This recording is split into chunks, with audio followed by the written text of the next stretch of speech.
नमस्कार मित्रों, स्वागत है आपका इस यूट्यूब चैनल में बेसिक गुरुजी में। तो खबर है बेसिक की सीमेट में प्राइमरी के शिक्षकों का प्रशिक्षण कल से शुरू हो रहा है। खबर पूरी पढ़ते हैं फिर बात करेंगे इस पर।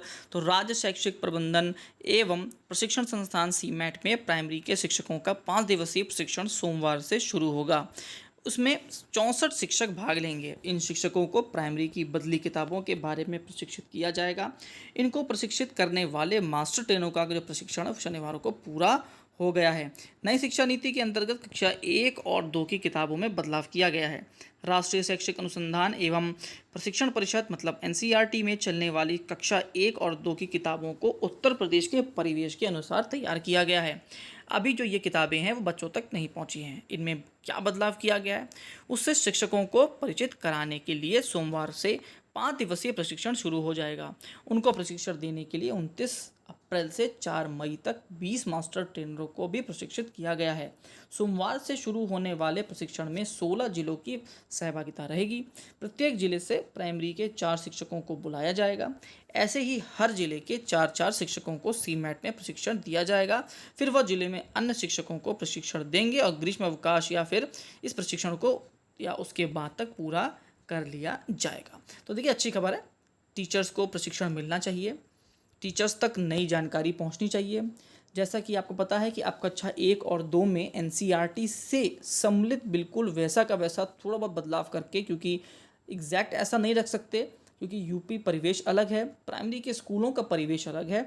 प्राइमरी के स्कूलों को और केंद्र के जो स्कूल हैं उनका कंपैरिजन अभी फ़िलहाल नहीं हो सकता, क्योंकि सबसे बड़ी बात होती है वहाँ के पढ़ने वाले बच्चों का स्तर सिर्फ पढ़ाई को लेकर नहीं है, उनके घर का स्तर है, उनके पैसे का स्तर है, उनकी मानसिक सोच का स्तर है और सबसे बड़ी बात उनके माँ बाप की सोच का स्तर है।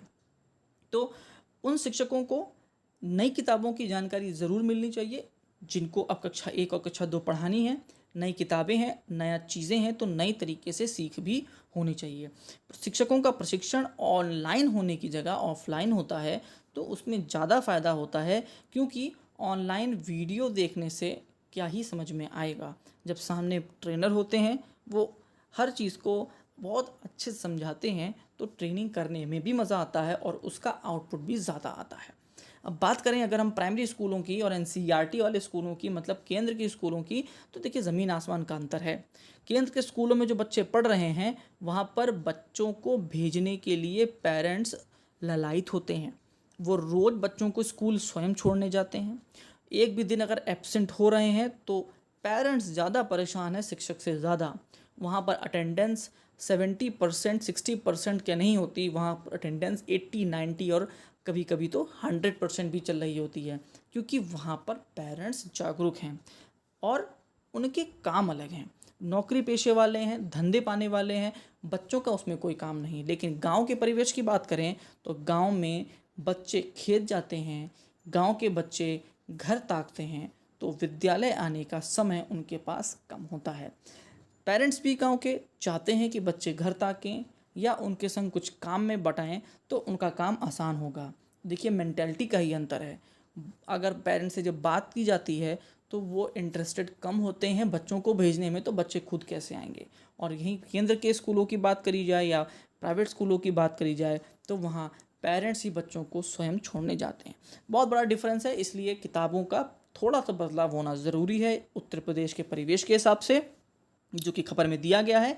उम्मीद है बहुत बढ़िया किताबें आएंगी। अभी तक जो किताबें आई हैं बहुत उत्तम उच्चतम बहुत बढ़िया किताबें आई हैं। 1-2 की बहुत अच्छी किताबें आई हैं। बच्चों की पढ़ाई सरल होनी चाहिए, कॉम्प्लिकेटेड नहीं होनी चाहिए और मज़े के साथ होनी चाहिए, ताकि बच्चे का अगर इंटरेस्ट जगेगा तो कम से कम वो विद्यालय की तरफ खिंचेगा। और बस उम्मीद ये है कि पेरेंट्स एक्टिव हो जाएं, बच्चों को स्वयं भेजने लग जाएं, तो प्राइमरी स्कूलों को भी कोई टक्कर देने वाला विद्यालय नहीं होगा। ये आप लिख के रख लीजिएगा। लास्ट वीडियो देखिए, उसके लिए बहुत बहुत धन्यवाद। आपका दिन शुभ हो।